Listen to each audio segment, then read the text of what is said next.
Good evening, everybody. Welcome to Cambridge University Hospital's annual member meeting. My name is Mike Moore and I have the great honour and privilege to be the chair of Cambridge University Hospital's Trust. And thank you for all of you who are attending this evening. We very much appreciate your continued and active interest in the doings of the hospital. It is hugely valuable and important to us. So thank you for taking part tonight. I'm afraid we've all got used to conducting meetings in this kind of way. It's not the way that we would wish to conduct an annual member meeting, because it's a good opportunity just to network in normal circumstances. And hopefully in time, not too far off in the future, we will be able to return to that. But for the moment, we're conducting all of our fairs in the rather unusual and unprecedented circumstances. So thank you for bearing with us on that. We're joined tonight by a number of colleagues who are on the Cambridge University Hospitals board, both executive directors. Roland, as chief executive, is here and will be making a presentation during the meeting. And he's accompanied by other other executive directors, and we've also got non-executive directors from the board. I won't introduce them each as we go through, but I will call upon them through the discussion that we'll have on the question and answers that you have later on in tonight's proceedings. So we've all seen and experienced a very difficult and challenging last few months. I'm glad to say that the hospital, and this is no surprise to me at all, in its clinical and all of its team members across the whole 11,000 people that work in Addenbrooke's Hospital, exemplary effort made by so many people in so very demanding circumstances. And I think I can truly say on behalf of the board that we're enormously grateful to all those who provide healthcare in our hospital at this very demanding and pressing time. Roland will tell us a little bit more, I imagine, through his presentation about some of our experience through that time and how we've conducted ourselves. Of course, we all know that the coming weeks and months continue to be challenging and difficult for everybody, not just in Cambridge, but across the country and wider afield across the world.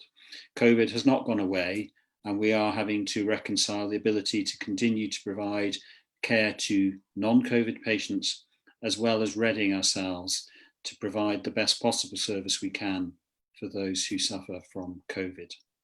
And your support as members, as I've said earlier, is deeply appreciated by us all. It is a test of a hospital as to whether it has the support of its local community. And I do feel through this period that we have had a huge amount of support. So I have a number of colleagues who will be taking part in tonight's proceedings. Julia Loudon, as the lead governor, will be making her annual report to you on the doings of the governors, and again, their contribution to us as a hospital, again, which we much appreciate. I will then hand over to Roland Sinker, our chief executive, who will give us an overview summary of the activities in the hospital over the recent past and the current issues with which we are dealing. And then following that, hopefully that will give rise, and I know from the point of view of the past, members take a very active interest and will be asking some very searching and penetrating questions.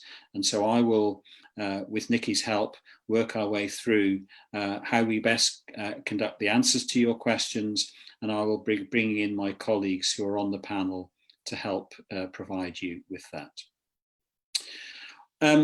There is a formal piece to the business, which is to present the annual report and accounts to you. And I have with me Daniel Abrams, who's the chair of our audit committee, and I'll perhaps invite Daniel if he wishes to say anything about the accounts in a second. But I just want to make 2 points. Clearly, we've known, and you know as members, that the hospital has experienced very significant financial challenges over recent years. And those financial challenges were reflected both in our annual accounts in terms of the revenue, the income and the expenditure, where we were historically running over the last few years for various reasons, running at a deficit. I'm glad to report that in the annual report and accounts, we demonstrate and show that that deficit has been much reduced in the year that closed last March. Secondly, we've also been able to restructure our balance sheet with aid from the Department of Health and Social Care. And that was an important aspect to make sure that we provided sustainable financial provision for our affairs and are able to continue to invest in our future development. And that too has been something which we have achieved during the year that has ended. And I think I want to thank my executive colleagues. Ed Smith is here, who's acting as CFO at the moment for us. Ed's played a major role in achieving that over the period. And I also want to pay tribute to my non-executive colleagues who've been very supportive on that. So before I formally conclude presenting the accounts to you and the annual report, Daniel, as the chair of the audit committee, are there any comments that you wish to make in addition to those that I have done? Daniel.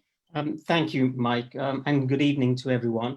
I would just add a few comments to what Mike has already said, which is, I think this last year was a year of significant progress for the Trust. As Mike said, the Trust has been through a period of financial difficulty, but during this year, the Trust met its adjusted control total of 33 million, which in itself is a significant achievement. And then I think if we look at particularly, for example, the value for money opinion, we made significant progress moving from an adverse opinion to an accept for opinion.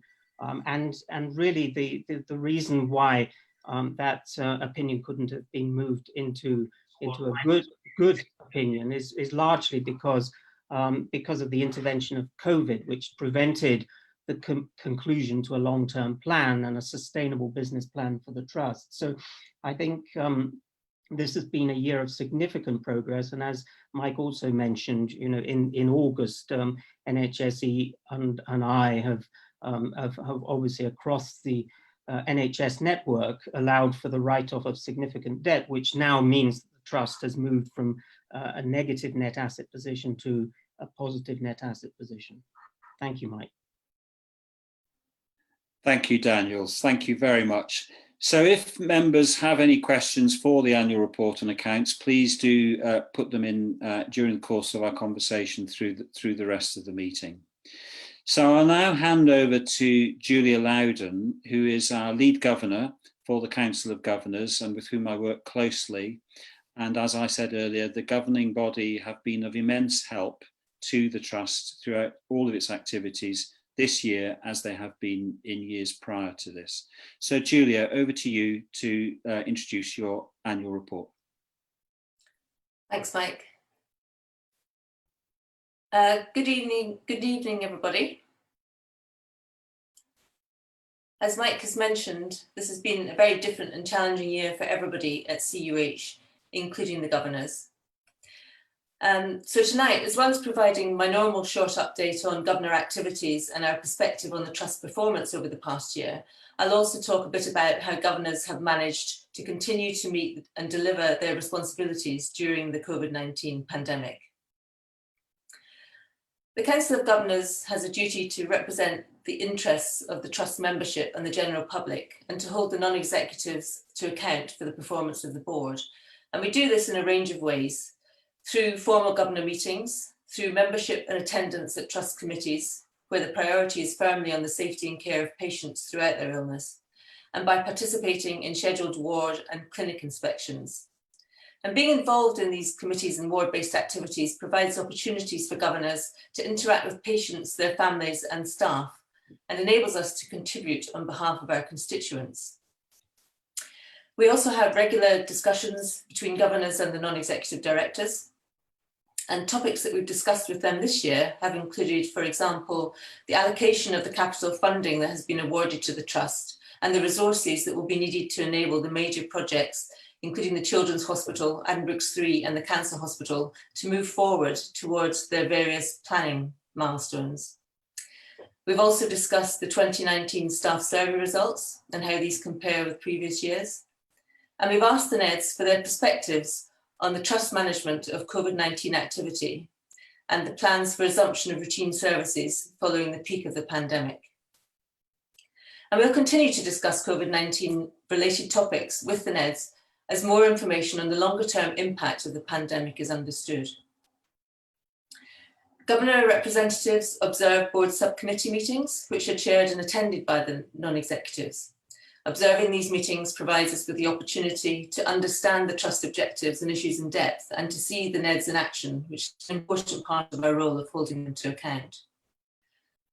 The Trust continues to be a core member of the Cambridgeshire and Peterborough Sustainability and Transformation Partnership, and this year, governors from trusts across the region had opportunities to meet together. We had a joint meeting with governor representation from the 4 trusts involved in the STP, where Mike Moore talked to us about progress so far with system planning and answered governor questions. Governors were also invited to attend a system-wide workshop to discuss the initial local response to the NHS long-term plan. Here, representatives from health groups and trusts met to discuss a range of priority areas crucial to the future delivery of healthcare in the region, including workforce planning, digital strategy, finance, and disease areas such as diabetes and cardiovascular care. It was an extremely interesting workshop and hopefully provided valuable input to the STP board as they continue to develop plans for cross-system working and cooperation. As lead governor, it's important for me to keep abreast of the work going on in other foundation trusts, and I regularly participate in quarterly meetings of the regional group of lead governors where we discuss topics of mutual interest and share experiences. So turning to performance of the Trust this year. During the year, governors have continued to scrutinise the Trust performance against national and local quality, performance and financial targets, seeking assurance that issues and concerns are being effectively identified and addressed, and where needed, improvement initiatives have been implemented and progress is being made. As part of our responsibilities under the quality account, the Council of Governors selected the accuracy of clinically fit dates for discharge as the indicator for governor focus during 2019. A modest improvement was seen in this metric compared to the previous year. The focus on discharge procedures is important to enable capacity to be released effectively and efficiently, thereby improving emergency department flow and reducing the number of patients stranded as outliers in the wrong ward or location.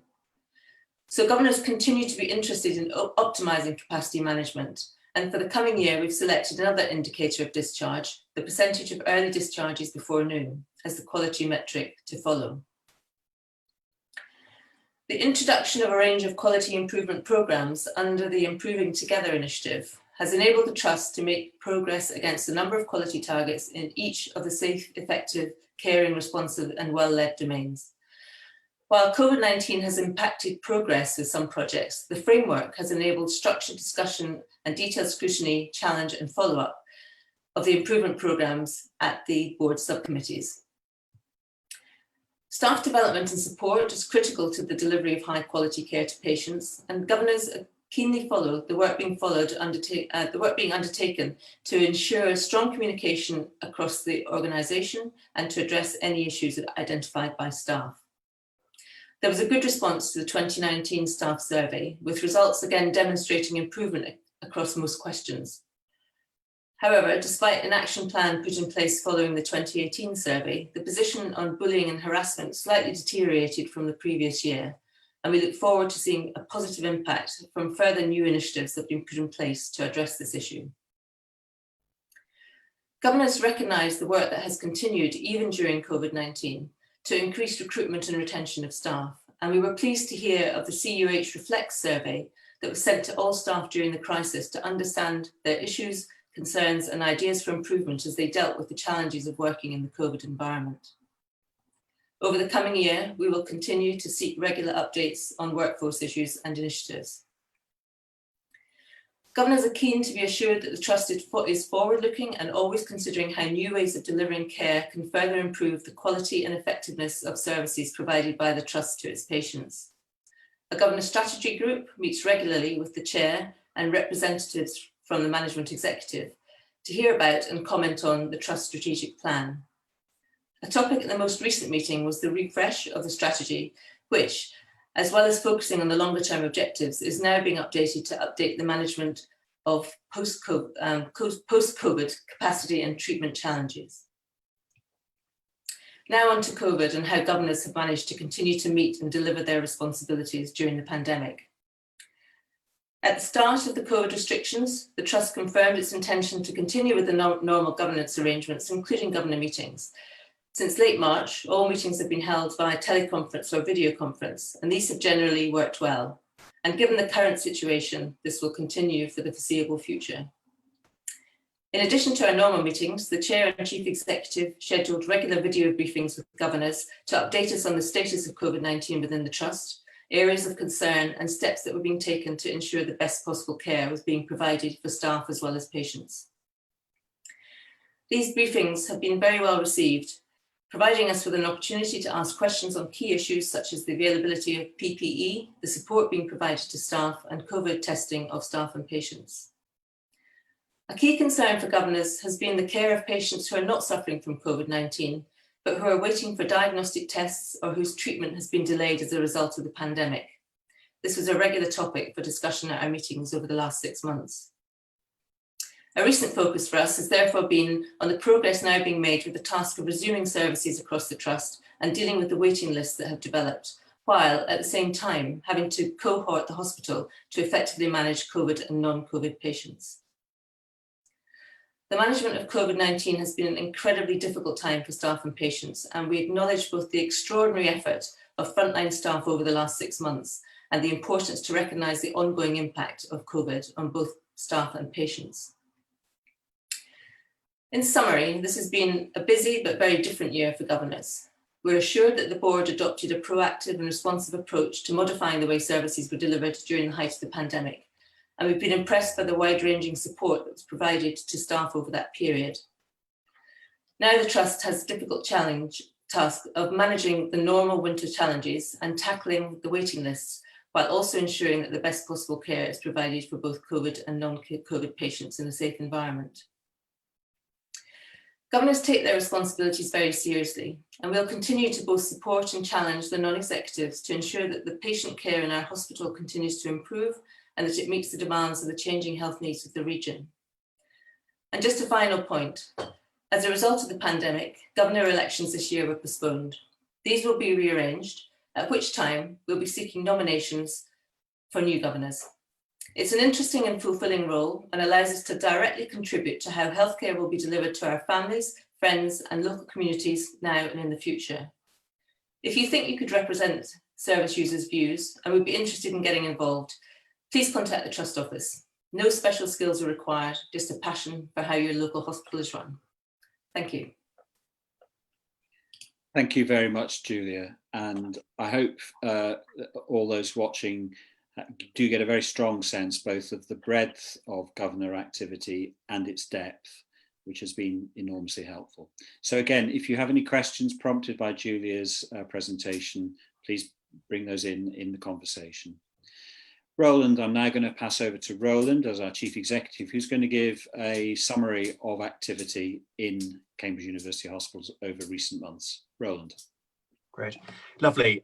So thanks so much, Mike and Julia. And what I'll do is, as I go through the slides in front of us, I will be asking Nikki to move us on, and I'll do that in just a moment. But I would really echo the comments from Mike and Julia. It will be so wonderful to be all together somewhere on the Addenbrooke's campus in the Hexagon or the William Harvey, doing this face-to-face and having that chance to mingle and chat and have informal discussions at the end. And in due course, we'll be able to do that again.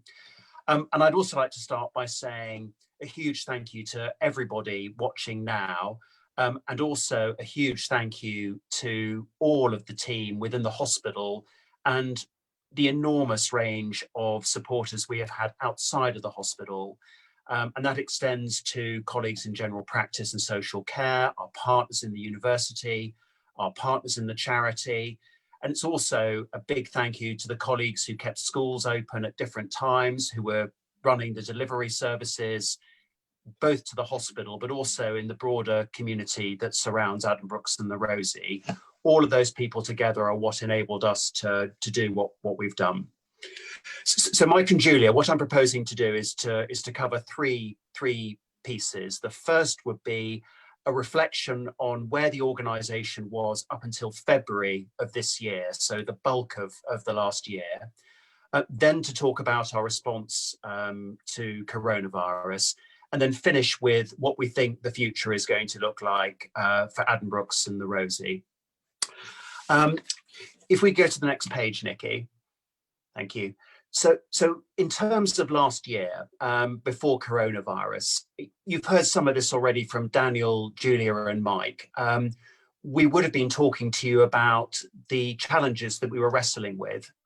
So concerns around quality, led by Sharon Peacock, our non-executive director, chairing the quality committee at that time, with Ashley, our medical director, and Lorraine, our chief nurse, looking at areas like infection control and the core elements of care that we were looking to improve.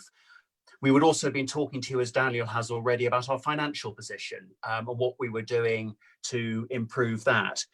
And you would have heard a great deal of discussion around supporting staff, and in particular this focus on inclusion and welcoming people from all backgrounds into the organisation and enabling them to do the very best job that they can here at Addenbrooke's and the Rosie.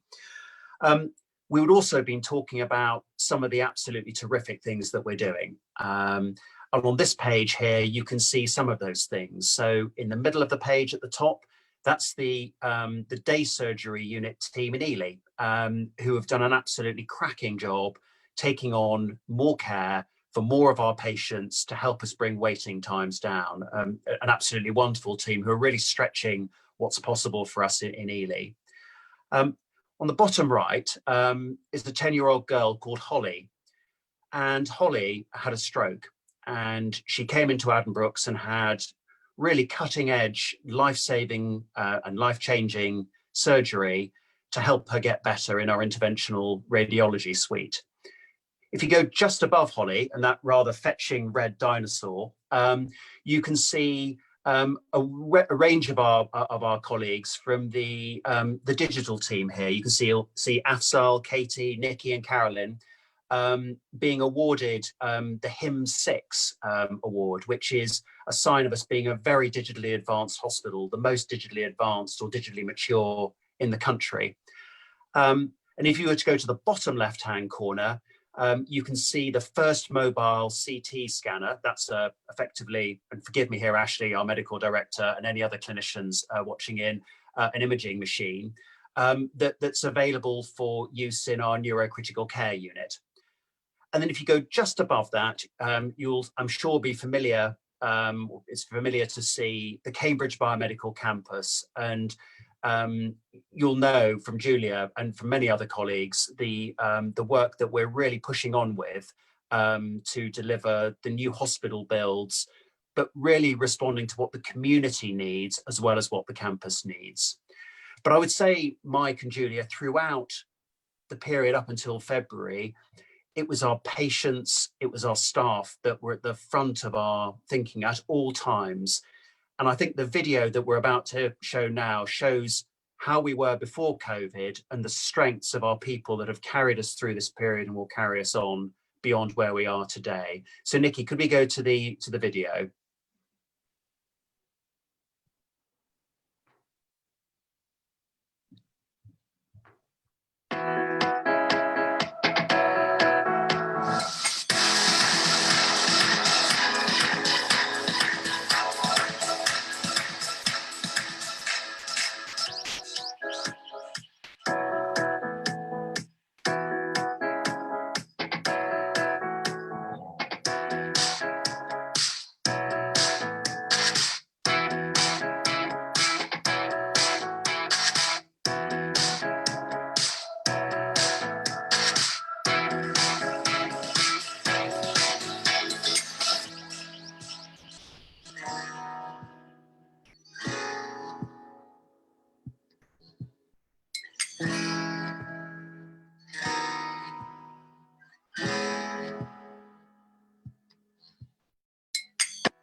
Lovely, Nikki. Thank you so much for that. And apologies for people whose broadband or Wi-Fi struggled through some of that. Mine didn't.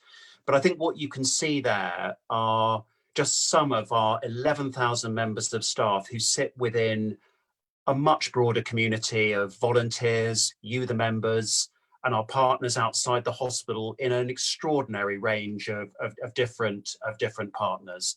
And those are the people, that's the community that carried us through what followed. So as you'll know, as I move into the second part of the three areas I want to cover, in February time, the organisation moved extraordinarily quickly to respond to the coming coronavirus crisis. And we're enormously grateful to Sharon Peacock, one of our non-executive directors, who was able to give us an early view as to how we should be responding. And to people like Ashley and Lorraine, who stepped up very quickly to start to get the organisation mobilised, and then to Nicola and many other colleagues on the board who then stepped in to bring some shape to our response. So how did the organisation respond to this crisis? Well, the first thing we did is we used our own infectious diseases team within the hospital and the university to model for what the organisation might be facing. And that indicated to us that we would expect to get to a peak of around 460 patients in the hospital in our 1,200 beds, with around 20 people a day needing to come into the hospital. And to respond to that challenge, we had a strategy that focused on just two things. The first was to focus on caring for our patients, and the second, equally important, was to focus on supporting our staff. And we formed 10 task forces with a great deal of oversight from the board and the Council of Governors to look at the things that we needed to do to rise to meet this challenge, to scale for COVID. And that included making sure we had enough ventilators and oxygen. A big thank you to the Institute for Manufacturing in the University of Cambridge and Ewan Cameron, who led on that. Making sure we had enough personal protective equipment. A big thank you to Ian Hooper and many colleagues for that. Our testing infrastructure was key. Our redesign of the hospital bed base was also absolutely central as we prepared the organisation for what was coming. And clearly within that, a very wide range of task force actions around how we talk to our staff and listen to our staff and how we protected them. In the end, as an organisation, we treated around 540 patients with coronavirus, and very sadly, 129 of those patients died here with us. I think alongside that position of many patients going home, having been well looked after here, staff infection rates remain very low within CUH. And that, I think, is a huge testament to the work led by people like David Werrett, our workforce director, with Shirley and Karen Charlton, in terms of how we kept the organisation safe for our staff. And as I say, in all of this, our focus was on caring for our patients and supporting our staff. And if you go to the next slide, Nikki,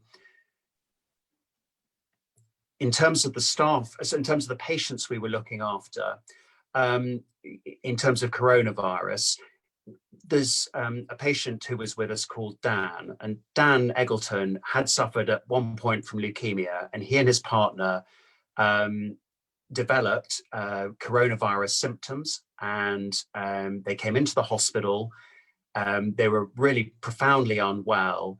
And very rapidly, we were able to move Dan, who was very vulnerable and at enormous risk, into our critical care unit, where he spent a 2-week period before we were finally able to discharge him when he had recovered adequately.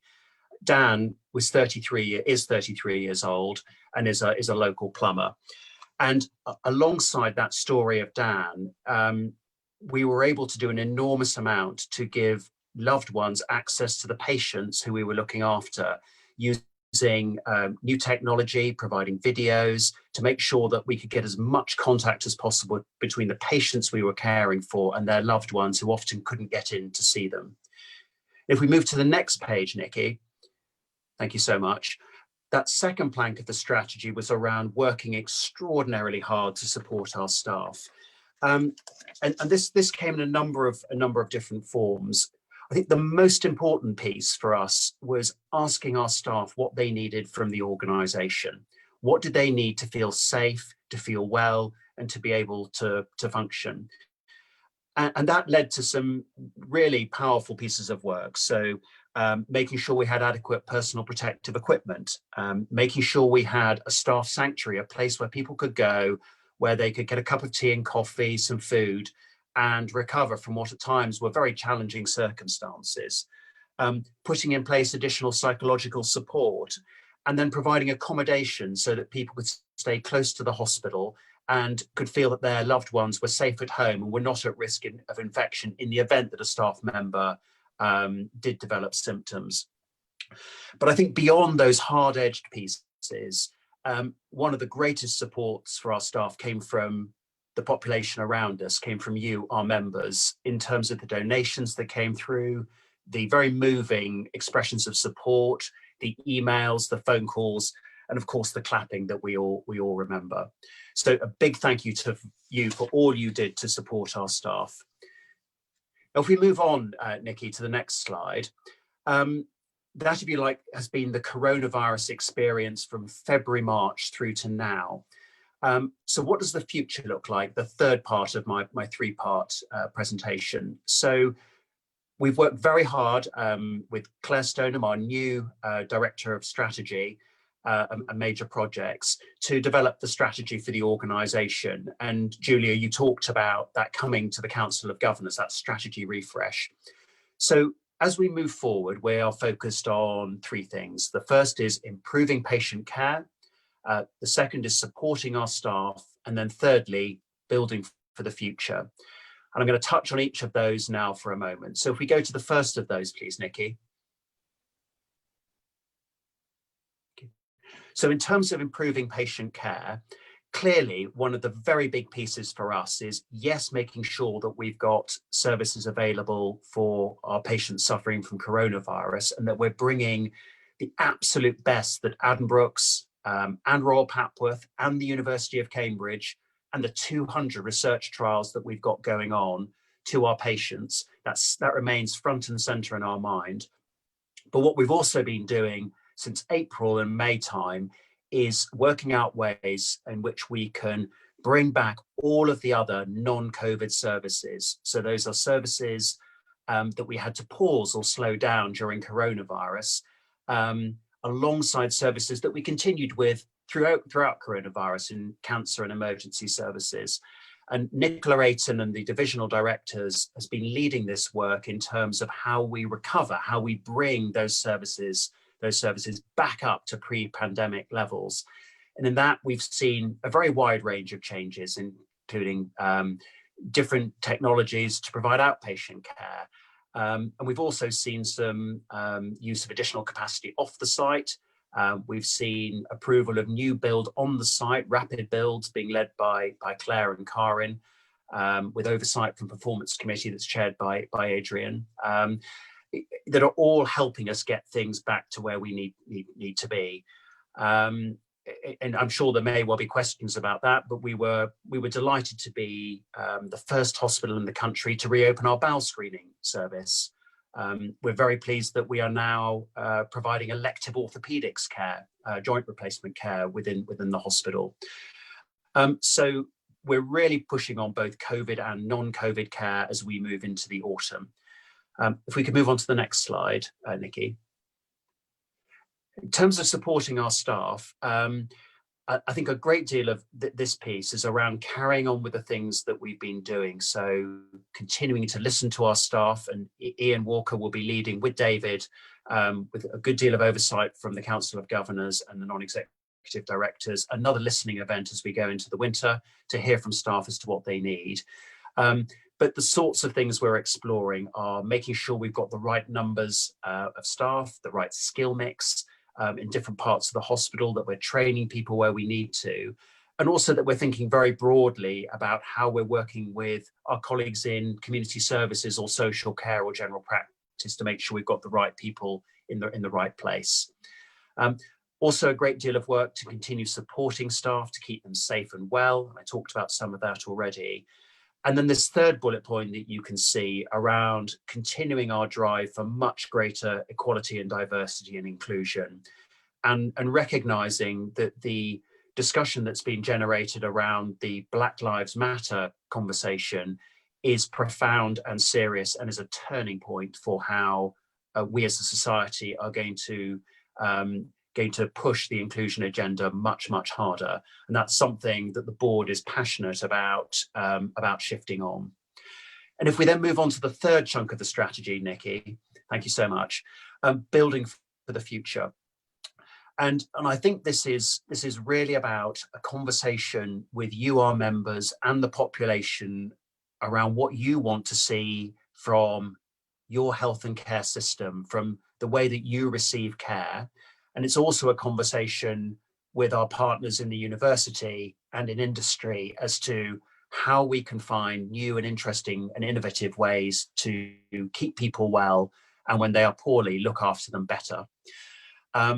And at the heart of that, as Julia said, is the second bullet point, which is the integrated care system, which is the bringing together of social care, community services, general practice, and the hospital to think about new ways of looking after people. And what we want that to do is to link much better into our world-leading research and our life sciences agenda. And then we will bring this to life through these new hospital builds that you've heard about. So a children's hospital on the Cambridge Biomedical Campus, a cancer research hospital, and then what we're calling Addenbrooke's 3, which is a more general hospital with both specialist and local services within it. And those 3 hospitals are being pushed on with now, with a great deal of non-executive director involvement from Patrick, Maxwell, Annette, Daniel, Adrian, and nearly all of the executive team and many of our members of staff. So again, a huge thank you to everyone for watching. And Mike, I'll hand back to you, and very happy to help with any questions. Thank you very much. Thank you very much indeed, Roland, for giving us a perspective and of the last few months and before. And you rightly, I think, articulated that as the period before February, before COVID really hit. What struck me looking at the video that Nikki put up was how busy the thoroughfares were in the hospital in that video, and also seeing, for example, the PAT dogs, pets as therapy dogs, and the voluntary contribution that volunteers make throughout the hospital. That was the time before COVID. The hospital, of course, in terms of the thoroughfares and in terms of visitors, has been much less busy through the COVID period. And indeed, regrettably, one of the losses through that period was that we don't have the volunteers on site that we've been used to. And again, we very much look forward to volunteers coming back to make their contribution to the hospital. And then finally, Roland moved on to the COVID situation. And I think for all of us, and for clinicians, doctors, nurses, all of our professionals in the hospital, it was a profoundly challenging period personally. You know, you're worried about your own health, that of your family at home. And there were some very deep and challenging issues, such as the care of patients without their family and carers being there with them as they ordinarily would. And that, I know, was deeply unsettling for us all, because we profoundly know that not only caring for a patient, but you're also embracing their family and their friends within that care. And that was something that was very difficult for everybody. And I'm very pleased that in the final bit of Roland's presentation, he talked about the future. One of the key points that this board has wanted to make sure was true was that this hospital had credibility. Credibility with its staff and its teams, credibility with its local community, and credibility with national government. And I can say, I think that we would not be in the position we have with the possibilities of new major capital development of the hospital unless each of those 3 strands had been achieved. And I'm very grateful to Roland and the team on behalf of the board for all that's been done to get us to where we now are and to the prospects that we have for the future. So thank you to Roland. So Nikki, perhaps if I can hand over to you just to clarify with all those watching as to how they can get their questions in. I can see that there are on my screen a couple of entries on chat, and there are some QAs, but Nikki, if you just want to let all colleagues know how to participate. Yes, thank you, Mike. So there are a few ways of asking questions this evening. For those of you who have joined us through Zoom as attendees, you have two options. One, you can either put up your hand virtually, which you should see a little button next to your name where you can pop up your hand, and you will come onto a list and we will be able to allow you to talk. So you will be able to verbally ask us a question. Alternatively, you may just type a question in your Q&A box, which should be at the bottom of your screen. You may ask a question on that Q&A box anonymously, or you obviously can reveal who you are. It's entirely up to you. And then for those of you who are joining us via Facebook Live, you are welcome to just pop your question in the comment box and we will get to it. And of course, of those questions that we may not get to this evening, we will certainly make sure that we answer. We do have your email addresses for those who have attended on Zoom, so we will email you, and everybody's the questions through Facebook, we will obviously comment and answer them that way. Thank you very much, Nikki. And for those of you who are familiar with watching view on demand television, often it was said before a programme, if you are watching this as a recording, please do not take part in any prize contributions or things of that sort, because it will be too late. I know that some colleagues will be watching this on Facebook later after the event, and obviously that precludes you asking a question there and then, but you can, as I think Nikki implied as well, put a comment up on Facebook, and if there's a question there in the comments, we will seek to deal with those in the coming days when it's on Facebook. So I'm going to go into some of the points that made. First of all, I'll just check there's nothing in chat to check whether there was a question, I think, that Jill Shelton put, which I'm going to put to Ian Walker, if I may, as our Director of Corporate Affairs, and who in that capacity oversees the elections of governors, the timetabling, the actual how it's done. The question from Jill is there a planned date for the governor elections? So Ian, can I hand over to you first of all? Thank you, Mike, and thank you for your question, Jill. Yes, we're currently sort of finalising the timetable, but we sort of fully anticipate that we will be running the governor elections in the spring of next year. So we would be aiming to sort of kick off that process around February, March time through to around June. And we'll be publicising those very widely. We'll certainly make sure we write to all of the participants at sort of this evening's meeting with details, and you can get in touch with our Trust Membership Office if you'd like to find out more details about those elections. Thank you, Ian, that's very helpful. And Clive has put in, thank you, Clive, for your positive comments on what you've heard tonight and what you see. So we're very grateful to that, and thank you. You've made the point as to the importance of integrated care activity and also the observation about digital. I think you're welcoming the maturity of the digital use of digital technology in the hospital, but you make the point, I think, absolutely validly, that of course this matters if it's applied across the whole of the health and care system. And just on that programme of digital access is very much to the forefront of the board's considerations, and perhaps I might bring Adrian in for a second on that, Adrian Chamberlain, but it is also a factor of the way in which the whole Cambridge and Peterborough system is working, with a very strong work stream on opening up digital connectivity between the various tiers, if I might put it that way, in the health and social care system, because you're absolutely right, Clive. Adrian, do you just want to say something about the importance of digital to us as a hospital board? Very much so. I mean, we work very closely with the IT function. Obviously, the system we have in place is very advanced, Epic. It's a tremendous platform for more development, partly prompted by the current emergency. Certainly, I think there's an experience of progress or contemplating progress that would have taken years being thought about in months. You know, there are questions being asked in outpatients, for example, how can we improve productivity? Do all our patients need to come in? Can we do things better remote? And there's also a great understanding of increasing connection between the digitization programs that are happening in primary care and in secondary care, and linking them together. That's very consistent, as we all know, with the government program to improve the productivity and accessibility of hospitals. And I certainly think, we're very advanced in thinking about that. And I also think that the way we are beginning to look radically at these kind of programs is going to be one part of the solution to get us back on track with coping with COVID, but also coping with all our non-COVID patients, as Mike, both you and Roland referred to. So we're working very hard on that.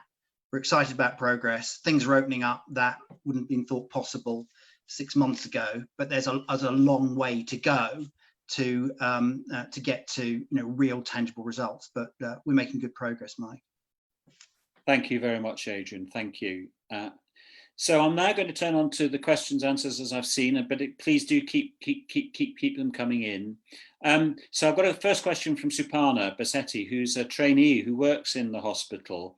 And Suparna asked the question, which I know is true, and forgive me, there's a telephone that keeps ringing in the background, but forgive me, which is a question which I know is quite commonly stated, which is there are many members of staff who've not been into the hospital through this period for individual and specific reasons that we're all familiar with in terms of screening or whatever particular circumstances might be. And Suparna's asking a question, during the uncertainty of days, winter approaching, please, I would like to know how I can get back to work to feel safe confidently.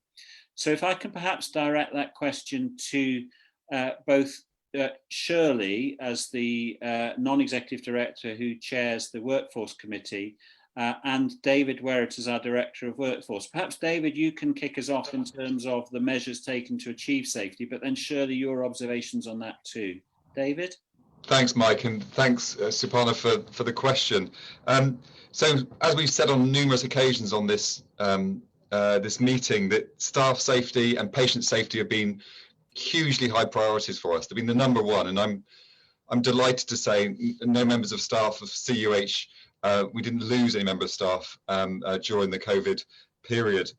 But of course, there was a huge impact on our staff, on changes in their life, changes in their working pattern, and some staff did suffer some significant ill health impacts as a result of this period of time. It's hard to respond to an individual case that's been set out here, but just as a backdrop to what we've gone through, at one point we had 500 staff, over 500 staff who were shielding, who spent several months away from the organisation. And to work with each member of staff to get them safely, confidently to come back into the workplace was a huge ask of managers across the organisation, occupational health services, testing services, estates colleagues, etc., etc. And that continues to be a journey we're on. We have over 400 individual environment COVID risk assessments in place. Some areas have been defined as if COVID secure, where working arrangements can give additional assurance around the safe environmental conditions that individuals are working in. Other areas continue to need significant access to PPE. So what I would say generically is this continues to be an important issue for us. There's a whole bunch of stuff we're doing now that we would prefer not to be doing, not least working in this sort of way to keep ourselves safe. And I would encourage each individual member of staff to continue to engage with occupational health, to look at local environmental risk assessments, to understand their own risk factors, to complete personal risk assessments. These are all serious, considered pieces of work that the world now is in, to help people to do their jobs in the way that is most safe for them.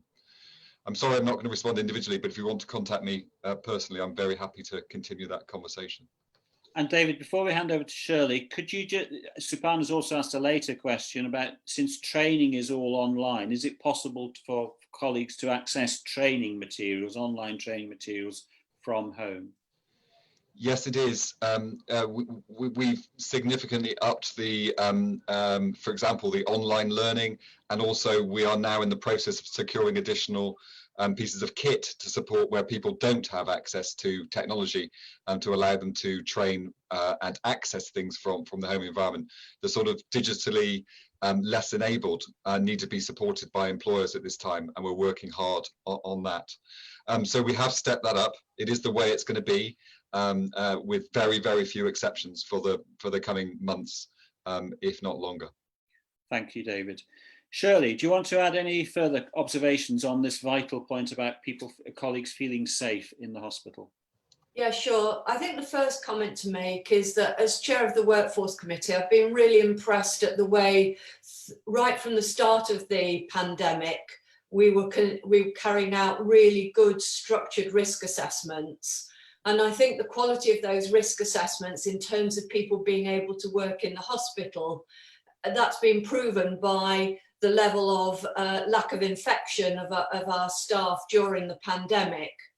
And although we've gone through a process that's been stimulated by NHS England and improvement to make sure that we've done more recent assessments, the Trust has been really focused on this because of the importance of keeping staff safe.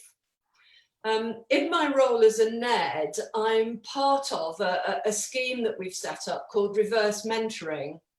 And interestingly, my reverse mentor is a lady who's worked in the hospital for a long time, who has a long-standing health condition and a disability, and who is currently working self-isolated at home.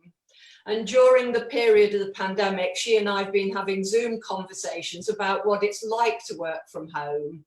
And in particular, one of the things that she's talked about is feeling that everybody in the hospital is working really hard, and feeling a little bit that she's at home and she's not feeling that she's being pressed to work as hard as she might, but trying really hard to make sure that she's supporting the team that she works with. And one of the conversations that we've been having is just how does she now keep in touch, and how does she have the conversations with her line managers to ensure that she's getting the support and information that she needs, but also so that they know they can ask her to do things. And I think that's the crux of, in an environment where we're going to continue to be uncertain about whether or not people can come back and work in the kinds of conditions that have been outlined in the question. What I would say is investing time in making sure that your mentor and your line managers are really clear about what you need to be successful and what you can do for them, I think will be important in keeping the dialogue going in the future. Thank you, Shirley. That's very helpful. Thank you. So can I just pick up while David, you've answered a recent question, I'll come back to one for you as well, and then ask Doris as well to give her perspective. The question is from an anonymous attendee. Can you expand on the future work to increase equality and diversity within your organisation? So perhaps, David, if you could just briefly give us a perspective on the work that's in hand to address that. And then perhaps invite Doris, who's one of our non-executive directors, because I know she's been involved in some dialogue with colleagues across the organisation on your perspective on the challenges we face here. David? Okay, thank you, Mike. So this is one of our priorities, absolutely one of our priorities. It was before COVID hit, and it now is with, if you like, the position which has become clear during the COVID period about risk to different minority groups, including on the basis of race. So for most employers, not all employers, for society generally, equality, diversity and inclusion is a big issue. It's ongoing, it's a journey. And we've taken some really good steps, but it's nowhere near enough. And in the annual report, we outline the differential experience of minority groups in our organisation that we really hear through staff surveys, through data, and we really want to continue that journey. But the first few steps have been so important to us. So for example, Shirley has mentioned reverse mentoring. that many of us on this call this evening will be benefiting from, where we talk to someone with a lived experience of being in a minority group, and our eyes are opened as leaders, but also as fellow human beings, as to what experiences people go through. So reverse mentoring, diversity champions on interview panels for senior posts. We've established a cohort of cultural ambassadors who help us and help our organisation to have a voice when they may not have had a voice. These sorts of things are the start of our journey. They make me feel very proud that we put them in place, but they are no way enough to continue. So more of this will happen. There's inequality in pay structures. There's inequality in how we support people to develop in their careers. That will continue to be an emphasis for us.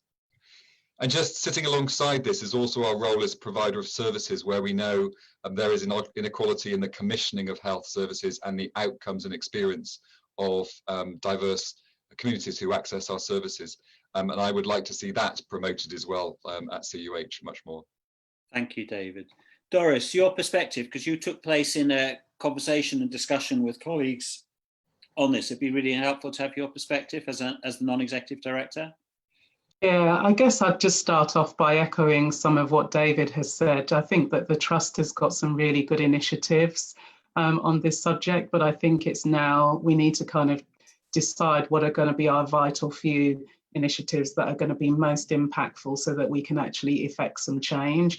We recently had a Facebook Live event where we talked openly about our personal experiences in the area of race equality, and took lots of questions on that subject. And I think it's about continuing to create a culture and an environment where people can feel able to talk about their experience and not be fearful of what will happen to them with respect to their jobs. So we've got more work to do within that area.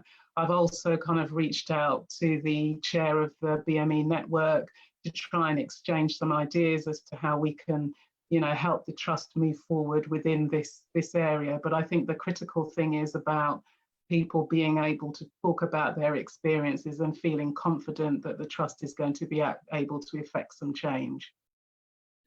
Okay, thank you, Doris. That's really helpful. So I'm now going to move on to another, again, it's an anonymous question, which I'll perhaps direct to Lorraine and Mike Napton, if I may, which is the question about with PPE available, hopefully in more assured supply in the future than it was during April and May, will we now be able to allow more visitors to be in with their loved ones? Visitors were limited for the right reasons, but maybe we lost a degree of our humanity as a result. So Lorraine, as chief nurse, your perspective on that, and maybe Mike Napton from the point of view of patient and family experience. Lorraine? Thanks, Mike. So at the beginning of the pandemic, we took a very difficult decision to suspend some of our visiting. We had visiting allowed for end of life in some very specific cases, but ultimately we followed national guidance to keep both our staff and our patients safe at that point. Since then, we have reviewed our visiting policy pretty much weekly, actually.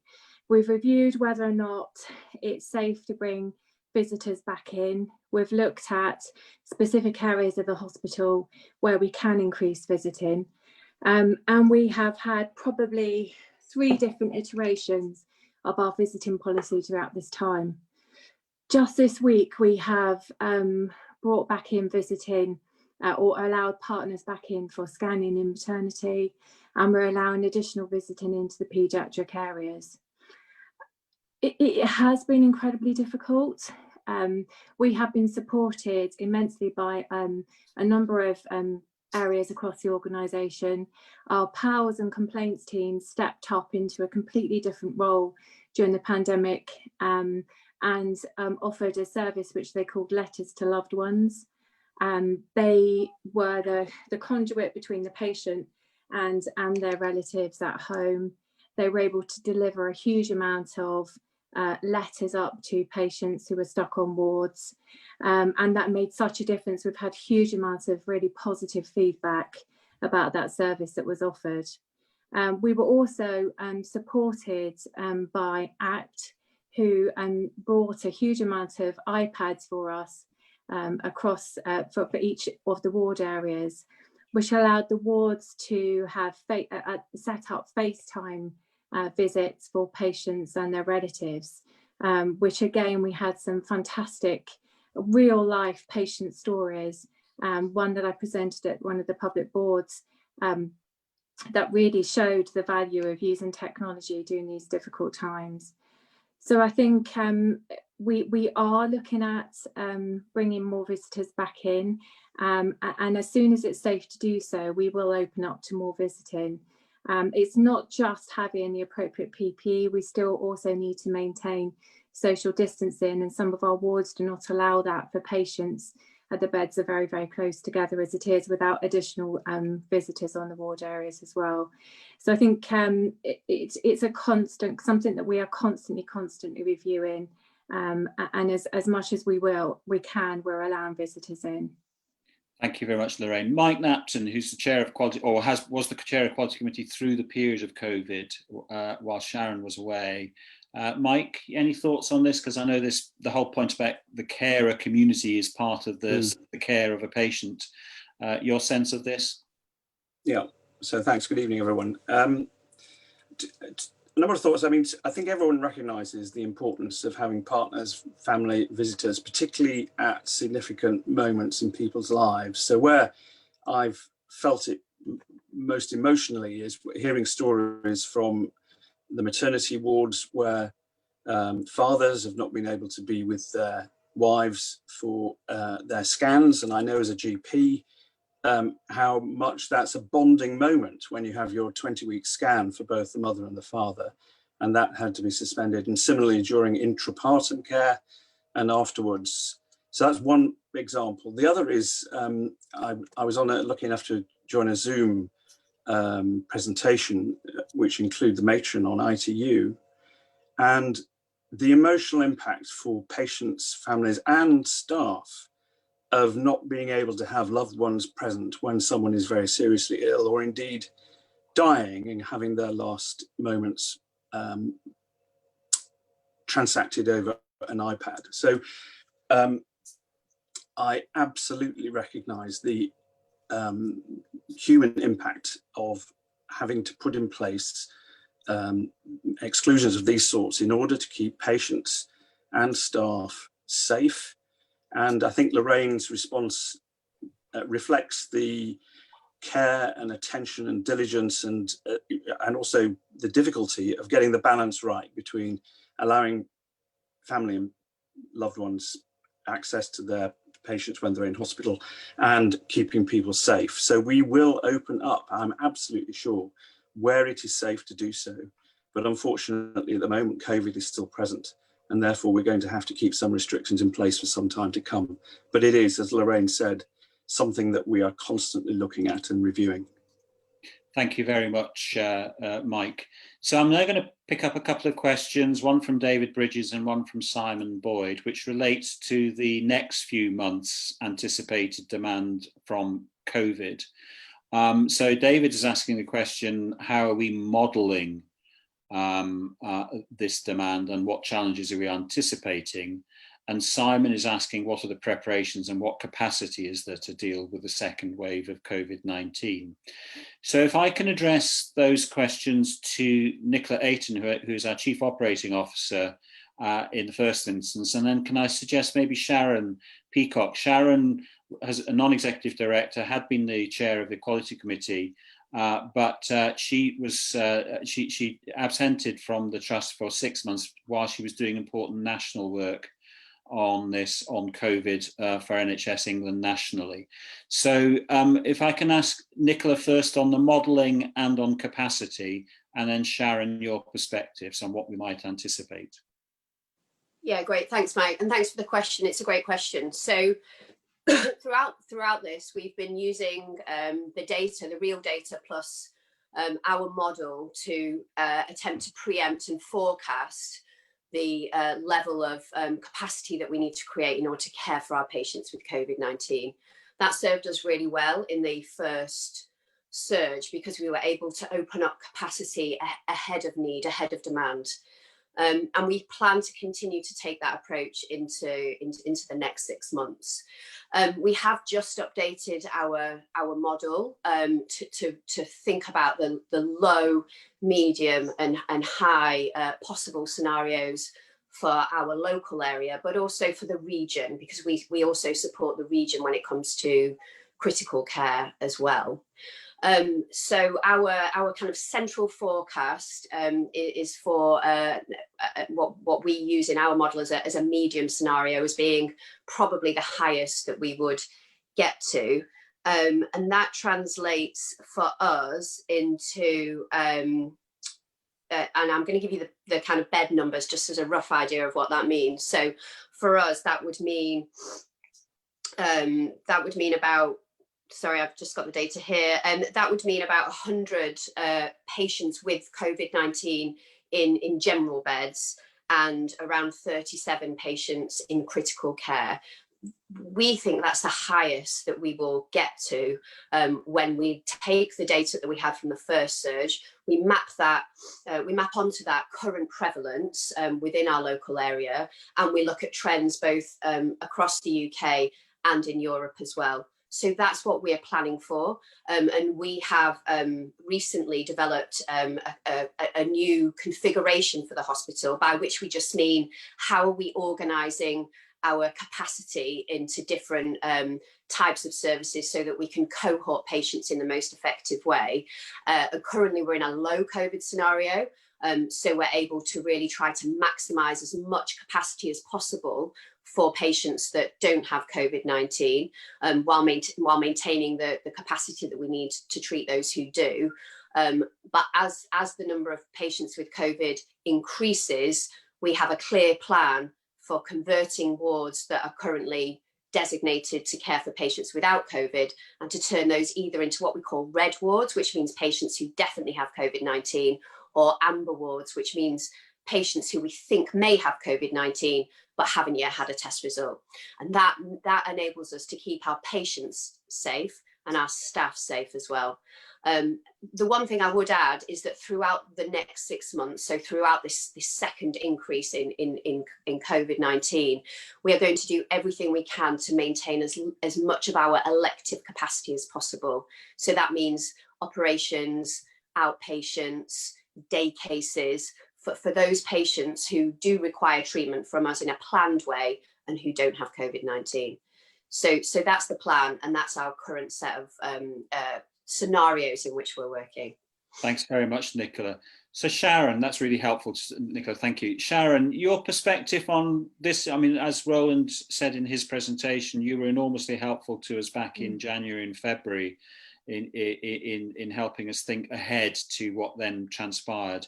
Your sense of our readiness now?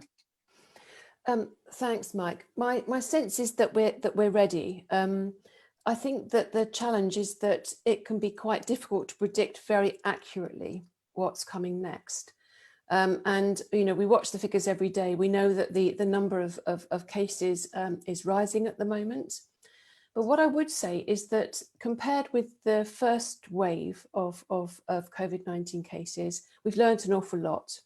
And I think that means that we can, for example, keep people safe when they come into hospital. So in the first wave, there was a limited amount of testing we could do. Now we have a much larger amount of testing we can do for people who are both symptomatic with symptoms suggesting COVID, but also we know now that people can have COVID who have no symptoms at all.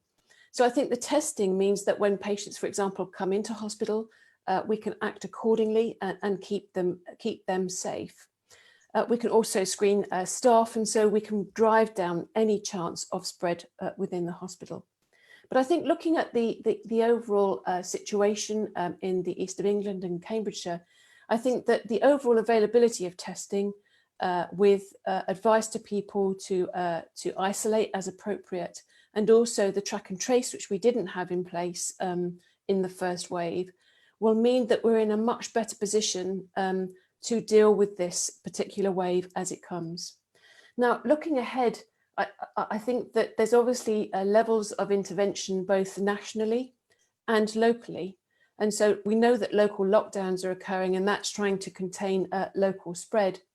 And I think that that very careful vigilance and actually titration of the things that we do to try and reduce the amount of spread that there is in the community is going to be important. So I think it's going to be a question of titration of interventions as we go forward.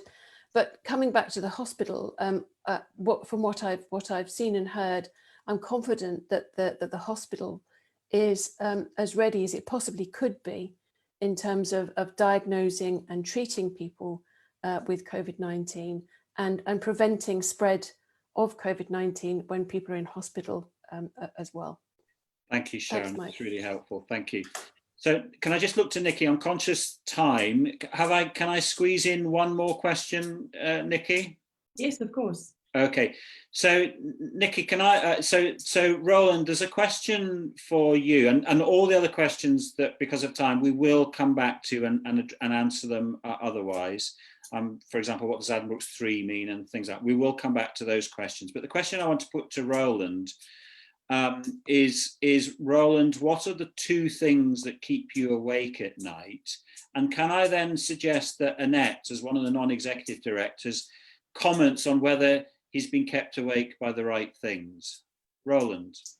Right. So so the first thing I'd say on this is I try as hard as possible to make sure we all sleep as well as possible and that we're all staying well. And Mike, as my boss, I sleep reasonably well and you look after me well, thank you. So the 2 risks on our risk register, on our board assurance framework, which is led by Ian, are number 1, our estates backlog, and in particular some risk around fire, and alongside that risk, the risk of us not having enough capacity, physical capacity, but extending to staff to look after patients with COVID-19 and also the patients we're trying to treat without COVID-19. And those are the 2 formal risks, and those do keep me awake at night to some degree. But the things I think about and that I spend a lot of energy on are, first and foremost, are our people well? Are our staff well, supported, feeling safe, able to give it their best? Are we putting the right processes and support in place to let them do their jobs? And are we getting out of their way when we need to get out of their way? And nearly everybody on the executive team on this call, well, everybody is somebody you need to know when to get out of their way because they're coming through, because they know what they need to get done. So I think a lot about our people. I keep Dan, the patient we talked about earlier, at the front of my mind. But alongside Dan, I keep patients waiting for joint replacements and people waiting for access to the pain clinic. And I keep colleagues in general practice front and center who are trying to refer patients in and are holding that risk. So I think about them. And then the last thing I think about a lot is our partners, because if we don't work well with our colleagues outside of the hospital, be it our colleagues in the Public Health England laboratory who've done so much on testing, the work that Ashley Shaw's led with AstraZeneca in the university around testing and the research programs, we can't deliver the best we can for our patients. So I sleep well. Those are the top 2 risks, but I think about people, I think about our partners, and I think I make sure we've got the right processes in place. I'll hand it back to you, Mike. Thanks very much, Ron. So Annette, this is the hardest question of the night. Oh God! What things should it be? It is, because I have no idea what keeps Roland awake at night. But what I would say is that I think there has been, and there continues to be, and there always will be, a complete and utter focus on keeping staff safe. And I think that remains incredibly important through this pandemic and through this period of sustained disruption that we're going to be dealing with. I mean, we're going to probably never have the same normal that we had in the past. And so I feel keeping staff safe, making sure they understand how important they are, is absolutely at the forefront of Roland's mind, and actually the chief and the board's mind, actually. I think secondly, the here and now staff are giving their all. It's about keeping them safe. The second is the focus on both what's going to happen with the next COVID spike, or whatever that looks like. And there's a lot of science behind that, working with the university around the modelling, looking at how we protect staff, treat patients through what none of us really know what this is going to look like. But I think the hospital is well prepared for that. And I think the treating non-COVID patients has also been a big priority over the last few months as to how do we get that activity up and going as fast as possible, and how do we run a hospital where we're dealing with COVID and the COVID spike and non-COVID patients who have been suffering and continue to suffer. And I think that balance is, actually, I'm very encouraged by the balance that Cambridge Hospital has and is continuing to have on planning for that. I think the only other thing I would say is that Cambridge is brilliant at focusing also on what is the future. And we have been given some tremendous opportunities in this region to look at how we partner to deliver a future where we have a new general hospital, we have a new children's hospital, and we have a new cancer hospital. And I think that there's obviously some dedicated staff on the executive board looking at what that future looks like, which is how we treat patients in the future. But I guess I feel there's a really good balance between the here and now, what's happening in the midterm, who we need to partner with across industry, across the university, across our partners in the region, and then what we need to deliver for the future, because Cambridge is a national leader in all sorts of areas, from from trauma to cancer to children's to future treatments. So I mean, I don't know, Roland, if any of that keeps you awake at night, but it certainly makes me think about certainly the time that we spend as a board and as a group of leaders. Those are the areas that we're trying to balance and do the best for our patients. I have absolute confidence in everybody equally, Annette, and extra special confidence in the team planning for the future. So I sleep particularly well on that, if I could say. Absolutely. Yeah. Thank you. Thank you both. There are at least two different factors that keep you awake at night: fear and anxiety on the one hand, and just excitement on the other. And there's a combination of those that came through in those answers. I'm very conscious that there are three members of the panel, of the board, who have not yet had the opportunity to speak. So I'm going to just give them an opportunity to say something. So I'm going to ask each of them if there was one thing that you wished the member, Addenbrooke's member, to go away thinking of that they haven't yet heard, what would it be? So that's Ashley, Ed as CFO, and Claire as Director of Strategy and Major Projects. So Ashley, you're our medical director. What's the one thing that you would want to make sure our members are aware of? Thanks, Mike. I think I would just want to be make people aware of quite how brilliant the response has been from every member of staff at CUH over the past 6 months. And so that's doctors, but I would say that, wouldn't I? Nurses, procurement, porters, workforce, everyone I look at has put their shoulder to the wheel and been flexible and done their best to do things in a different way to get things done, whether it's comms, setting up whole new websites, or people working from home because they were shielding. I think we recently had a You Made a Difference Awards, and it almost felt a shame that we picked out only a couple of hundred people, because I felt almost you could have had almost 10,000. Yeah, thanks, Ashley. Yeah, teamwork and people working together was really impressive. Claire, what's the one thing you'd like everyone to go away from? I had one job, which was to turn the mute button off, and I just fluffed it. Thank you, Mike. Look, there were some questions in the chat around Addenbrooke's 3, and I would just love, I'll just pick up on that, because it's a key part of what I'm spending a lot of time thinking about at the moment. And just to say, you know, I think we are right at the start of the conversation and right at the start of our journey on Addenbrooke's 3, but we've got the most amazing opportunity to think about where we want to take the hospital in the future, and then how the buildings that we can build can help us really make that vision a reality. And we've learned a lot. We've been hearing through this session today about some of the learning we've had through COVID, some of the innovations.